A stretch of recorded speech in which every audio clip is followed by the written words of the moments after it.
இப்ப நம்ம peak summer சீசன்ல இருக்கும். எப்படி வின்டர் சீசன்ல சளி இருமல் வருவாங்களோ அதே மாதிரி நிறைய பேஷண்ட் வந்துட்டு இருக்காங்க. இப்ப நம்ம சம்மர்ல தான இருக்கோம். வின்டர்ல பேஷண்ட் வர மாதிரியே ஒரு ஃபீலிங். அதுக்கு முக்கியமான காரணம் நம்மளுடைய ஸ்ட்ரேஞ்ச் ஃபுட் ஹேபிட்ஸ் தான். ரோஸ் பாக்கெட் பால் அப்படியே கட் பண்ணி பச்சையாவே பிளெண்டர்ல போட்டு பிளெண்ட் பண்ணிட்டு அது கூட அந்த பஞ்சு மிட்டாயில ரோடமின் பி அதிகமா இருக்குன்னு தலை செஞ்சாங்க. அதே மாதிரி பிங்க் கலர்ல ஒரு எசன்ஸ் ஆட் பண்ணி கொடுக்குறாங்க. ஒரு சிலர் இதுக்கும் ஆர்கியூ பண்ணுவாங்க. பாக்கெட் பால் பாஸ்டரைஸ்ட் அண்ட் டோன்ட் மில்க் தானே. என்ன இருந்தாலும் பாக்கெட் பால் அப்படியே கன்சூம் பண்றது நாட் அட்வைசபிள். இன்னும் ஒரு சில ஷாப்ஸ்ல அந்த பாக்கெட் பாலையே ஃப்ரீசர்ல வச்சு ஃப்ரோசன் மில்க் ஐஸ் கட்டி மாதிரி இருக்கிற பாலை திரும்ப பிளெண்டர்ல போட்டு அடிச்சு அதுல எக்ஸ்ட்ரா ஐஸ் போட்டு ஃபிளேவர்ஸ் ஆட் பண்ணி கொடுக்குறாங்க. இதெல்லாம் எப்படியுமே தொண்டை இன்ஃபெக்ஷன் ஆகும். ஸோ வாங்க வீட்லேயே ஆர்கானிக் ரோஸ் மில்க் எப்படி பண்ணுறதுன்னு பார்க்கலாம். ஃபஸ்ட்டு 6 லிட்டர் பாலை வந்து நல்லா காய்ச்சி ஆற வச்சுட்டு ஃப்ரீசரில் எடுத்து வச்சுக்கோங்க 2 ஹவர்ஸு. அப்புறம் ஃப்ளேவருக்காக ரோஜா இதழ் பன்னீர் ரோஸை வந்து ஹாட் வாட்டரில் ஊற வச்சுடுங்க. ஊற வச்சுட்டா ரோஸ் வாட்டர் வந்துடும்.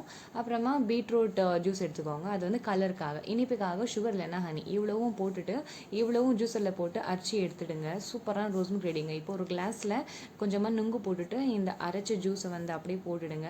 போட்டு டாப்பிங்ஸ்க்கு கொஞ்சமாக நுங்கு போட்டுடுங்க. அவ்வளோதான், அங்கே ரோஸ் மில்க் ரெடி. மறக்காமல் சப்ஸ்கிரைப் பண்ணிடுங்க.